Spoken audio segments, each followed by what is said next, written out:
हिन महिल उहा सिचुएशन न आहे। ज़िया जे ॾींहंनि में सोवियत यूनियन असांजे भर में वेठल हो ऐं अमेरिका ख़ुदि एंटी भुट्टो हो, अमेरिकन पॉलिसीज़ एंटी भुट्टो हुयूं।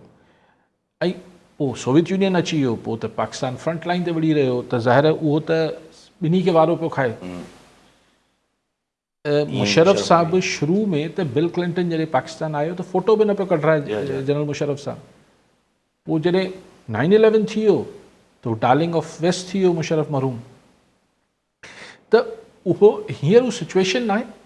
हींअर असां खां अगरि हू ही एक्सपेक्ट कनि पिया त चाइना सां सिर्फ़ु वेझड़ाए बि हुननि खे बॉदर कंदी हूंदी ऐं चाइनीज़ इन्वेस्टमेंट, लेकिन अगरि अमेरिकन इन्वेस्टमेंट बि अची वञे थी ऐं ईअं त न आहे त चाइना सां ख़ुदि बि त अमेरिका डील करे रहियो आहे न, त घणी मतिलबु हू चाहींदो त हीउ हथ मां न निकिरे।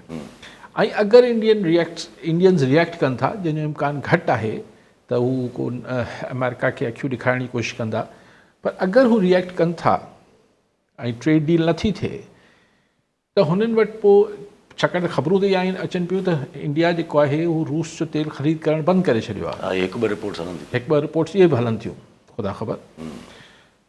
पर अगरि इंडिया जेको आहे हू प्रिफर करे थो त ठीकु आहे तव्हां पोइ ईअं आहे त ईअं सही पोइ असीं चाइना सां बि वेझड़ाए कयूं था, ऐं त पोइ पाकिस्तान जी ॿिन्ही क्रिटिकल सिचुएशन थी वेंदी आहे। अमेरिका लाइ बि थी वेंदी। त अमेरिका मुंहिंजे ख़्याल आहे त हिते हिकिड़ी इन्वेस्टमेंट करणु चाहे थो, इन्वेस्टमेंट रुगो डॉलरनि में न, पेनिट्रेशन ऐं हिन में हिकिड़ी पंहिंजी जीअं अॻु में कंहिं ज़माने में त हू बिल्कुलु चाइना जे मामले ते मतिलबु बिल्कुलु इहो न पियो करणु चाहे त चाइना खे छॾियो न त पोइ असीं हीअं करे चाहींदासीं, जीअं कंहिं वक़्त में इहो थियो हो, मुंहिंजो कुझु हासिलु न थियो अमेरिका खे। त आई थिंक की अमेरिका बि चाइना सां गॾोगॾु अमेरिका पाकिस्तान में ख़ाली न थियणु चाहींदो, पाकिस्तान में पंहिंजी जेका इन्फ्लुएंस आहे उहो बरक़रार रखणु चाहींदो। उनजा सबबु इंडिया बि आहे, उनजो सबबु चाइना बि आहे, पर उनजो सबबु ईरान बि आहे ऐं अफ़गानिस्तान ऑफ कोर्स। रिएक्शन बि नज़र अचनि था पिया। फॉरेन ऑफिस डिमांड ज़ाहिर हिन ते हिकिड़ो बयानु बि ॾिनो त पाकिस्तान ऐं चाइना जा जेके तालुकात आहिनि उहे कंहिं तरीक़े सां जेको आहे कंहिं ॿिए मुल्क जे तालुकात सां मशरूत न आहिनि। त माना ज़ाहिर इशारो आहे त अमरीका जो अगरि तालुकात पाकिस्तान सां वधनि था त पोइ चाइना जा तालुकात ख़राबु कोन थींदा, चवनि था। पर जितां बि ॻाल्हि कई त हू बि चाहींदा ॿई, पर आहे त कॉन्फ्लिक्टिंग न, हू ॿई चाहिनि था हिक ॿिए खे पोइ हिते धकेलणु। ईअं त न आहे जो हुन ॿिन्ही जो को अहिड़ी का इक्वेशन आहे त हू ॿई गॾु पीसफुली कमु करणु चाहिनि था, चाइना ऐं अमेरिका। ॾिसो ॻाल्हि इहा आहे त मतिलबु ईअं कीअं मुमकिन, हीउ को बिल्कुलु कोल्ड वॉर जो ज़मानो न आहे न, या असां सां आहे या हुननि सां आहे।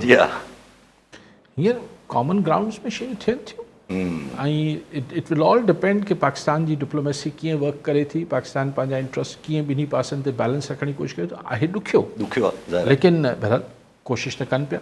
ऐं इंडिया हिकिड़े ज़माने में रशिया ऐं अमेरिका ॿिन्ही सां मामला ठीकु रखिया न, त पाकिस्तान बि चाइना ऐं अमेरिका सां तालुकात ठीकु छो न पियो रखी सघे, कोशिशि त करे सघे थो।